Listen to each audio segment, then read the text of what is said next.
kemudian ada juga graf berbobot dan tidak berbobot. Oke, kalau graf berarah dan tidak berarah itu maksudnya seperti apa? Misalkan saya punya 3 titik misalkan ya, ada A, B, dan C ya. Ketika misalkan titik A ini ya, titik A atau simbol A ini saya akan hubungkan dengan titik B gitu ya. Nah, ini bisa disebut sebagai graf apa? Graf tak berarah. Kenapa tak berarah? Karena tidak ada arahnya. Ya, antara A dan B. Ya, dia hanya terhubung saja, tapi tidak ada arah yang menunjukkan bahwa graf ini dari A ke B atau B ke A. Ya, kalau yang disebut dengan graf berarah berarti ada arahnya. Ya, contohnya misalkan dari B ke C, dari A ke C, atau dari A ke B, misalkan. Ya. Kemudian setelah itu ya kita kenal ada yang disebut sebagai derajat. Apa itu derajat? Kata bas Bu gitu ya. Apa itu derajat? Banyaknya sisi dari simpul.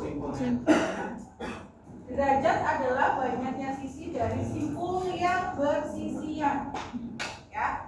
Maksudnya apa? Contohnya seperti ini. Saya punya titik B, ya. Kalau dia termasuk di dalam graf tidak berarah, ya, ini tidak ada arahnya nih. Ya. Kalau dia tidak ada arahnya, ya, titik B ini, berarti derajatnya ada berapa? Titik B, derajatnya ada berapa? 2. Derajatnya 2. Ya, kita hitungnya adalah tadi ya, sisi yang bersisian dari simpul B. Jadi derajat B ada 2. Ya, 1, 2. Ya. Kalau kita masuknya adalah di dalam graf berarah, berarti ada arahnya ya. Ada arahnya, maka derajatnya dibagi 2, yaitu derajat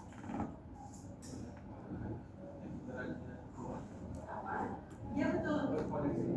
Derajat apa? Namanya derajat in dan derajat out. Artinya apa? Derajat masuk, derajat keluar. Ya. Yang dimaksud dengan in dan out adalah tadi ya. Kalau kita bilang cari derajat, berarti kita cari dari satu titiknya.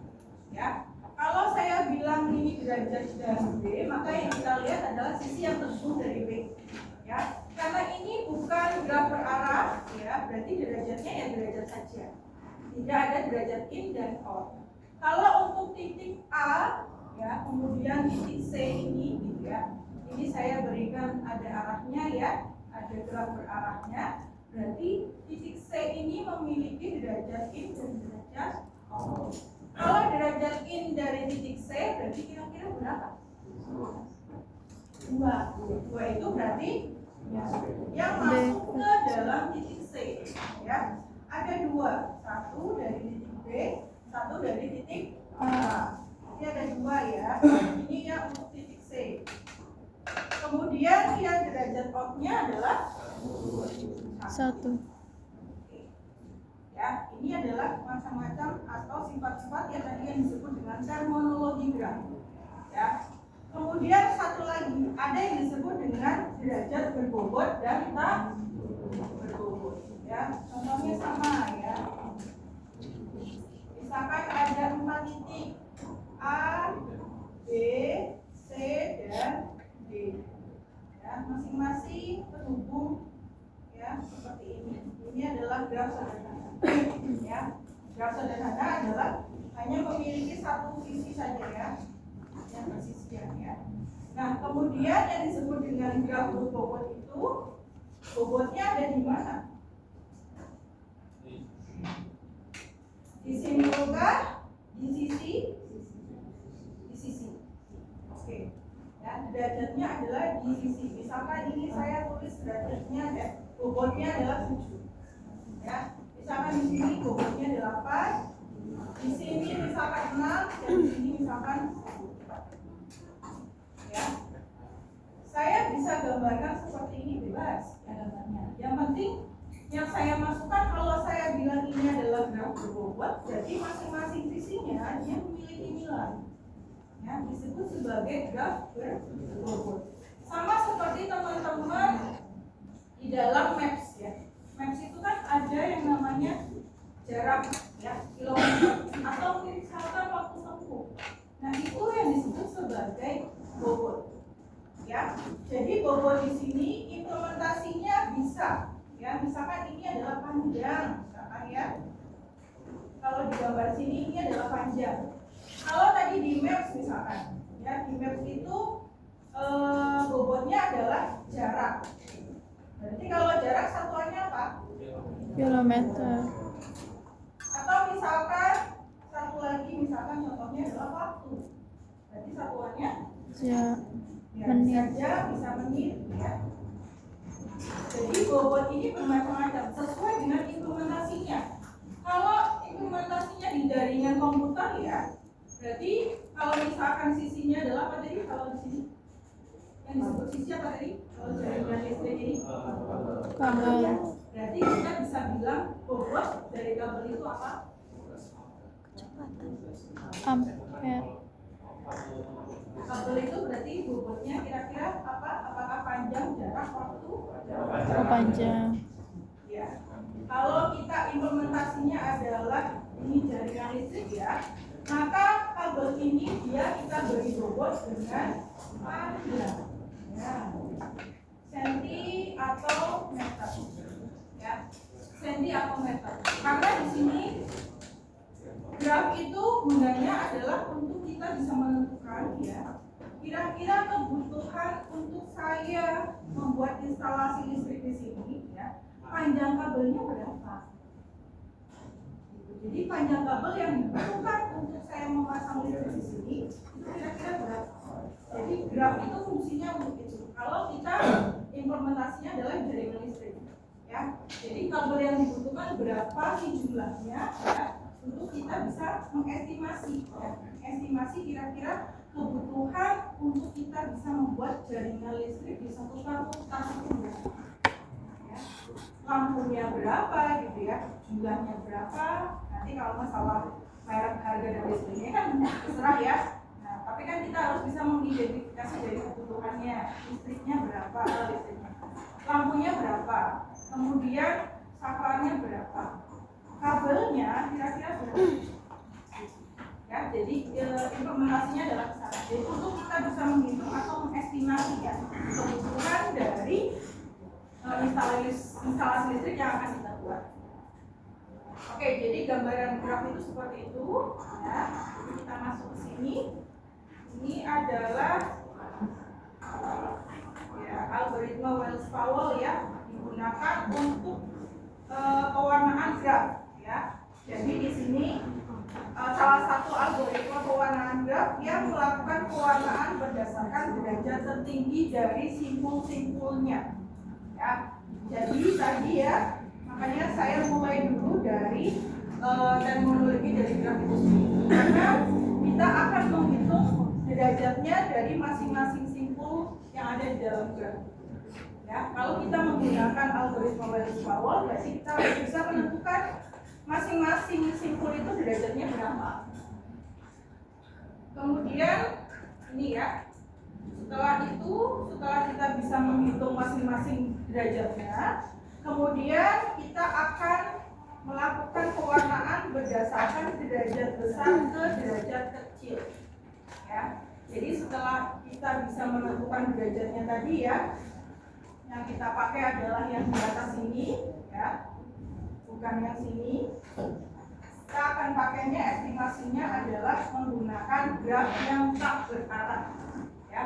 Jadi untuk masing-masing simpulnya dia hanya memiliki 1 derajat saja untuk kita bisa memakai algoritma Wells-Powell ya. Kemudian setelah kita hitung derajatnya, kita urutkan dari yang derajatnya paling besar. Yang misalkan di sini kalau ini bukan graf berarah ya. Kalau ini bukan graf berarah, maka kita kita bisa tulis yang derajatnya paling tinggi itu siapa? Ada yang A dan C. Ya. A dan C derajatnya adalah 3. kemudian B derajatnya ya. Baru setelah itu kita akan lakukan pewarnaan graf dari yang titiknya paling tinggi derajatnya ya. Kalau ada yang sama, kita boleh pilih salah satu. Mau yang mana dulu? Ya. Misalkan yang A dulu boleh ya. Yang A dulu misalkan nanti kita kasih warna merah ya. Karena A sudah dikasih warna merah, berarti selanjutnya adalah C. Ya, setelah itu C, warna apa? Biru misalnya. Nah, C sudah, setelah itu B. Ya, B kita kasih warna hijau. Ya. Merah, biru, hijau ya. Jadi langkahnya seperti itu. Ya, ini kalau untuk contoh kecilnya ya. Oke, tadi ya ini apa itu graf ya? Jadi untuk merepresentasikan objek-objek diskrit dan hubungan antara objek tersebut. Ya, ini contohnya tadi untuk image ya. Jadi kotanya ini sebagai simbol atau vertex ya, sebagai objeknya, objek diskritnya. Kemudian hubungannya itu adalah sisi ya. Sisinya ini mungkin bisa jalan atau yang lainnya. Ya. Kemudian ini ya, ini contoh pewarnaan graf ya, bisa sisinya ya atau yang lainnya. Dan ini kita masuk dalam pewarnaan graf ya. Jadi kalau pewarnaan graf itu seperti itu tadi ya. Sebuah pemetaan warna-warna ke simpul-simpul dari G sedemikian sehingga simpul relasinya mempunyai warna-warna yang berbeda. Ya. Ini awalnya kita hanya memiliki graf yang ini, ya, belum ada warnanya untuk di simpulnya. Ya. Kemudian setelah kita lakukan dengan menggunakan algoritma Wells-Powell, maka ketemu, ya, masing-masing simpul diberikan warna demikian. Ini adalah langkah-langkahnya, step by stepnya. Kita tidak bisa secara random memberikan warna terhadap graf yang ada di sini. Ya. Kita bisa identifikasi ya masing-masing warna di sini. Ya. Kita bisa melihat perbedaannya. Ya. Ada 2 titik yang warnanya sama, ada 2 titik warnanya sama, ada 3 titik yang warnanya sama. Oke, sekarang saya mau teman-teman lihat gambar ini, identifikasi masing-masing titik yang warnanya sama. Apakah ada sesuatu hal? Itu masih derajatnya sama.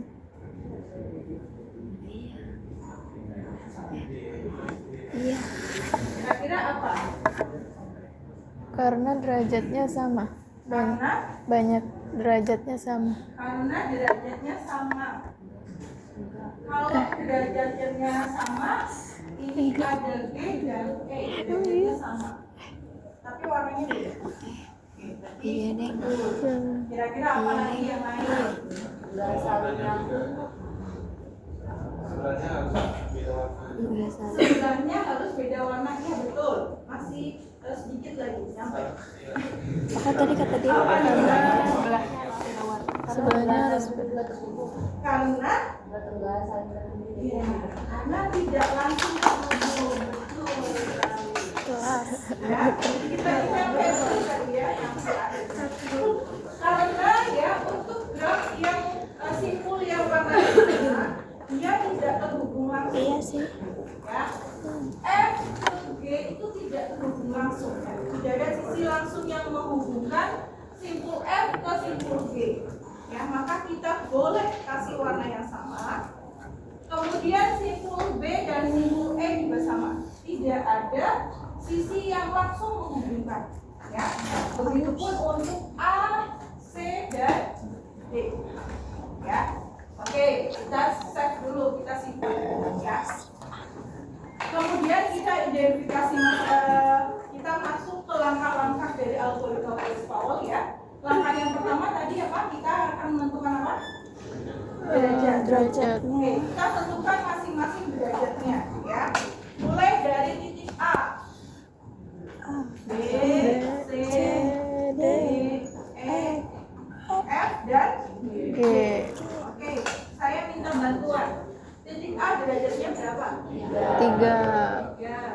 B 4, titik C ya, 2,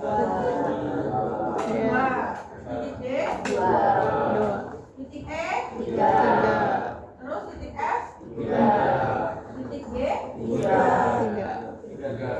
3. Oke, ini teman-teman yang ini ya, saya nggak lihat lagi. Kemudian langkah selanjutnya apa? Urutkan dari yang Terbesar. Oke, kemudian kita urutkan ke yang paling besar ya. Berarti yang paling besar itu siapa? Derajatnya berapa? 4, Setelah itu A, A, kemudian A, E, derajatnya 3. Satu lagi C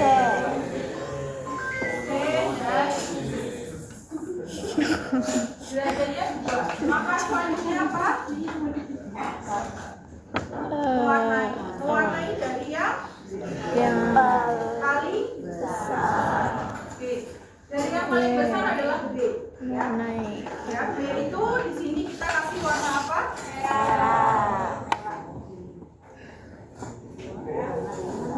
B dikasih warna merah ya. Kemudian setelah itu apa? Nah, itu ada warna merah 2. Berarti kita mencari apa nih? Mencari apa? Mencari simbol yang tidak langsung terhubung. ya. Jadi setelah kita memberikan warna pada sisi yang pada simbol yang derajatnya paling tinggi, nah langkah selanjutnya adalah kita mencari ya simbol mana yang tidak terhubung langsung dengan B. Itu Ya. Simbol mana yang tidak terhubung langsung dengan B? Ya. Maka E kita kasih warna yang sama. Ya. Maka di situ kita kasih warna yang sama merah. Ya. Sudah ada lagi kan sisi yang tidak langsung terhubung dengan B? Iya, gini. Ya. B tidak nyambung ya. iya. B tidak nyambung. Jadi tapi sama E nyambung enggak? Oh iya, sama nyambung. Oh gitu. Oh, Kan kita carinya yang tidak saling terhubung ya. B merah, ya. Kemudian selanjutnya kita cari antara B dan E ya. Adakah sisi yang tidak terhubung dengan keduanya? B dan E tadi. udah nggak sih? Ada ya, karena B terhubung dengan E. Udah. Kemudian tadi kita tentukan A ya. Boleh A, boleh F, boleh G. Boleh terserah, yang penting sama derajatnya. Ya, boleh mana dulu. Ya, misalkan A. A kita warnanya apa itu tadi? Kuning. Yang tidak terhubung langsung dengan A, ada titik apa saja? D, A, kemudian C ya. Kemudian D, C, A, C dan D. kemudian terakhir adalah ada kenapa F, sama ya. C ya? Kan C nggak F, kena. ya. Kemudian Nggak ternyata kena F secara dan G tidak langsung. saling terhubung. Ya, maka kita bisa kasih warna yang sama. Oh iya sih. Ya. Dan G. Maka semuanya sudah dikasih warna ya. Maka ya hasil akhirnya menjadi seperti ini. Ya. Kemudian setelah itu kita ya kelompokan yang warnanya merah tadi apa? B sama E. Warnanya merah B dan E. Kemudian warnanya hijau F dan G. F D. Kemudian satu lagi warnanya apa, kuning ya? Kuning. A, C, D. C dan D. A, D, C. nah, setelah itu A, D, kita C, tulis ada. ya. Masing-masing yang warnanya sama, yang merah itu simpulnya apa? B dan E. Hijau simpulnya F dan G, kemudian kuning simpulnya A, C dan D. Ya. Jadi penyelesaiannya seperti itu ya teman-teman ya. Kalau kita lihat di sini adalah nah ini tadi ya langkah-langkah yang tadi teman-teman sudah lakukan ya. Yang pertama Kemudian kita urutkan ya, derajat menurun. Ini yang paling tinggi ke yang paling rendah. Kemudian setelah itu kita warnai simpulnya, mulai dari derajat yang paling tinggi tadi kita dilakukan. Ya. Kemudian langkah selanjutnya, ya, lakukan langkah yang kedua tadi ya, sampai dengan semua simpulnya sudah diberikan warna. Ya. Sudah selesai. Kemudian ini ada istilah yang namanya adalah bilangan kromatik.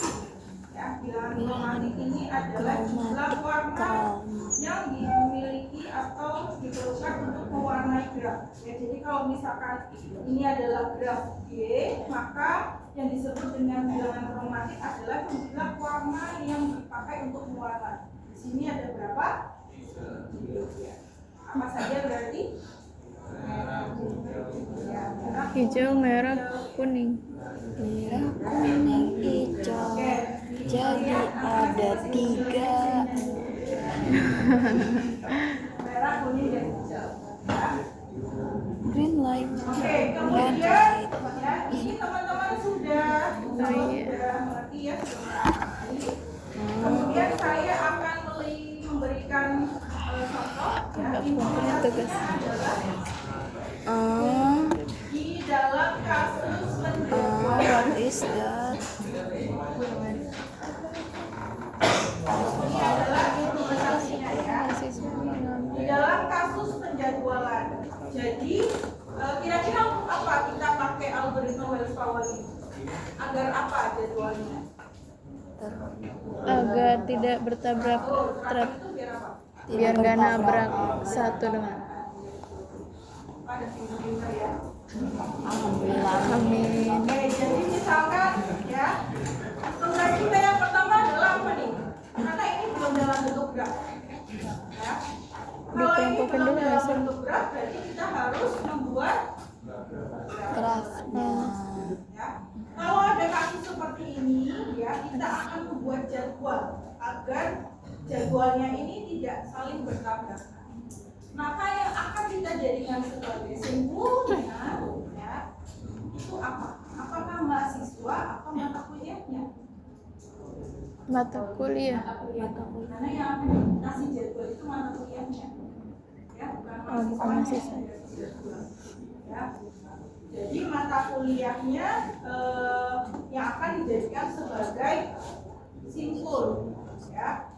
Oke, kemudian kita sama-sama buat grafnya ya.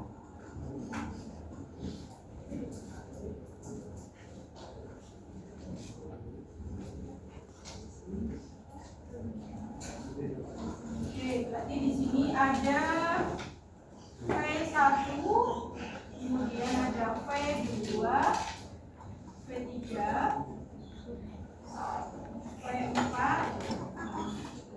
V5, dan V6 ya.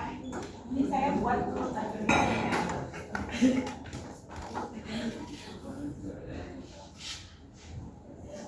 Oke, ini saya buat terus sesuai dengan arah dan undang ya.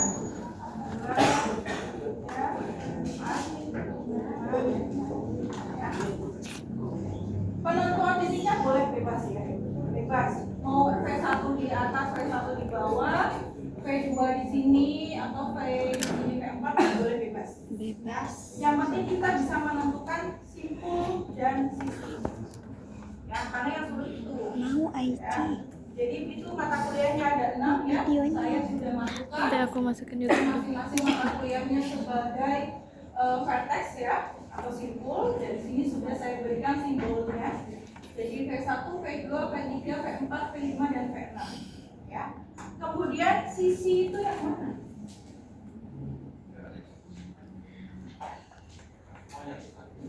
Sisi itu yang mana? Ya, 1. Berarti sisi itu adalah misalkan mahasiswa pertama. Mahasiswa pertama dia mengambil mata kuliah V1.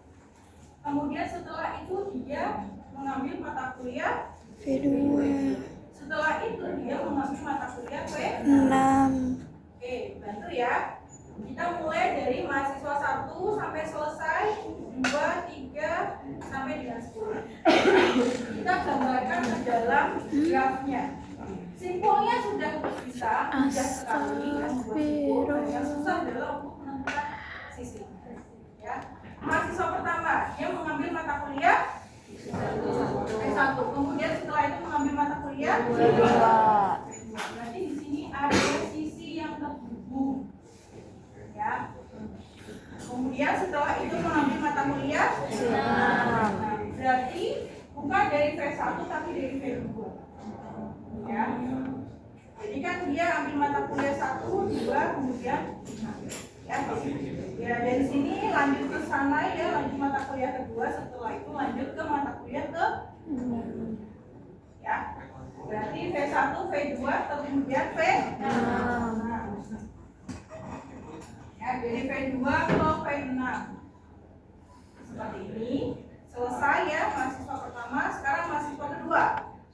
Dari mana ke mana? V1. V1 ke V5, setelah itu V5 V6.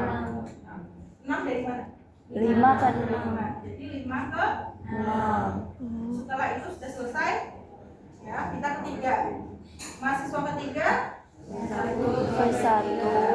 V1 ke V. 3 Setelah itu ke V3 ke V5 V5. V3 ke V5 V3 ke V5.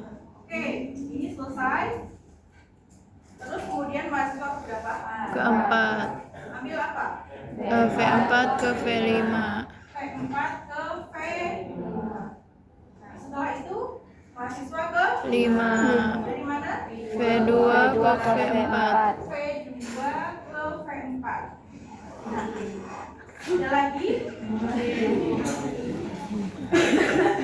Kerjain saya nih olahraga di dulu ya. Oke, ini sudah. Tadi sampai mahasiswa ke berapa ya? Nah, 5 itu tadi 2 ke ya sekarang 6. 6 itu berapa ke berapa? 1 ke 3. 1 ke 3 sudah ada. Jadi nggak perlu ditulis lagi. Ya, jadi sudah terhubung. Ya. Sudah ada bulat. yang mengambil tadi yang di atas tadi mahasiswa ketiga. Kemudian mahasiswa ketujuh V5 ke V6 ada. Jadi nggak perlu ditulis lagi. Kemudian yang 8 1 ke 2. 1 ke 2 sudah ada ya. Iya. Nah, 9 3 ke 3 ke 5 3 ke 5 3 ke sudah 10 V1 sama 6 apa tuh? Oke, baru selesai grafnya.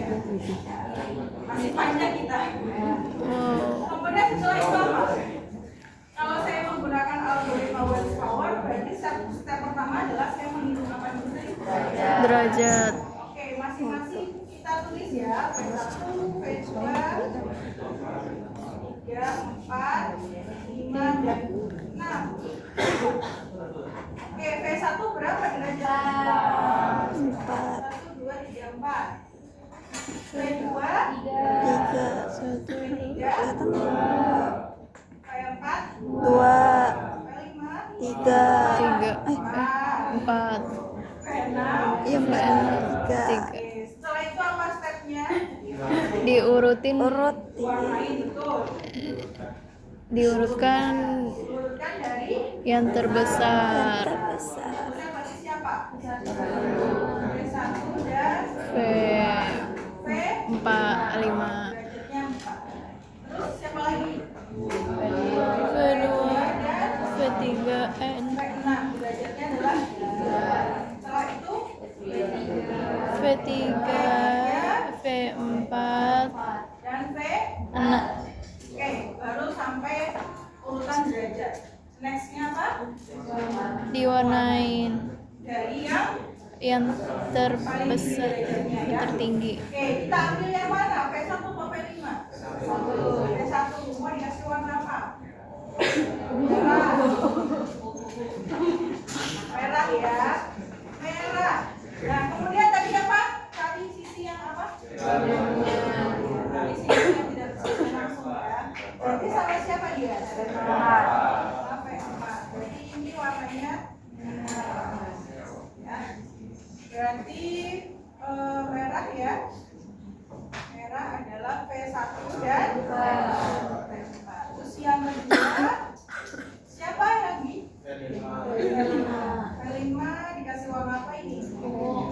Ungu terus ya. Oke, kemudian V5 sama siapa tuh? Yang V2. V2. Ada ini ya, sisinya ya, berarti dikasih warna biru. Ini kita tulis ya. Biru ada apa tadi? V2 dan V2. Satu lagi ada, satu lagi. V. Nah, V6 dikasih warna apa?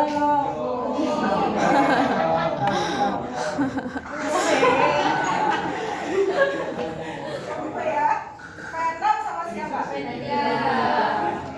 ya. Kasih warna yang sama ungu. Oke, jadi ungu di sini adalah V6 dan V. Ya. Semuanya sudah dapat warna ya. Sekarang kita akan menyelesaikan kasus penjadwalan tadi. Ya. Jadi di sini kita bisa menjadwalkan ya. Dua mata kuliah ini di jadwal yang sama. Ya, ini merah. Yang merah V1 dan V2. Kalau kita jadwalkan di jam yang sama, maka tidak akan bentrok. Karena tidak ada sisi yang ya. Jadi ini bisa dikasih misalkan jam pertama. Jam kedua yang mana? Boleh yang biru, boleh yang ungu. Kita ini saja. Jam kedua. Nah, terakhir ini jam ketiga. Ini yang disebut sebagai penyelesaian kasus penjadwalan. Ya. Jadi kita cari ya menggunakan algoritma Wells-Powell ya dengan memberikan warna. Ya, warna ya. Jadi satu kelompok yang warnanya sama berarti kita bisa mengelompokkan ya, atau kita bisa kasih jadwal di waktu yang sama. Ya, setelah itu berarti kita kasih jadwal yang selaras ya, sesuai dengan warna yang tadi kita berikan. Udah, Bu. Jam pertama, jam kedua, jam Tiga. contoh ini apa? Jam bebas. Keren. Kamu bisa kasih. Apanya yang keren? Nah, ini tadi ya hasilnya ya. Oh. Sama atau beda hasil-hasil? Pusing. Sama ya hasil-hasilnya. Ya, hasil-hasilnya sama. Ya, V1 kelompoknya dengan V4. Ya, V2 kelompoknya dengan V5. Dan V3 kelompoknya dengan V6. Oke, udah ya. Ini sudah selesai. Jadi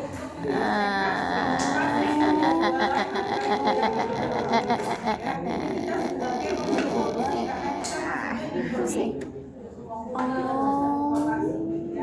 Jadi kita sebagai problem solver memberikan solusi. Masih aja.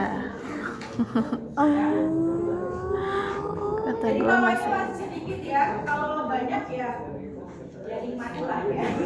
Iya, Bu, itu sangat menikmati. Iya, kalau nggak Pusing. Sekarang aja udah pusing. Sudah materinya.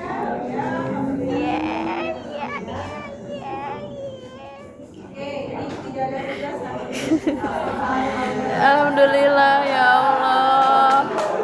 Terima kasih, Bu. Alhamdulillah. Ibu semoga hari ini bisa bahagia selalu. Apa? Alhamdulillah. Gimana sih?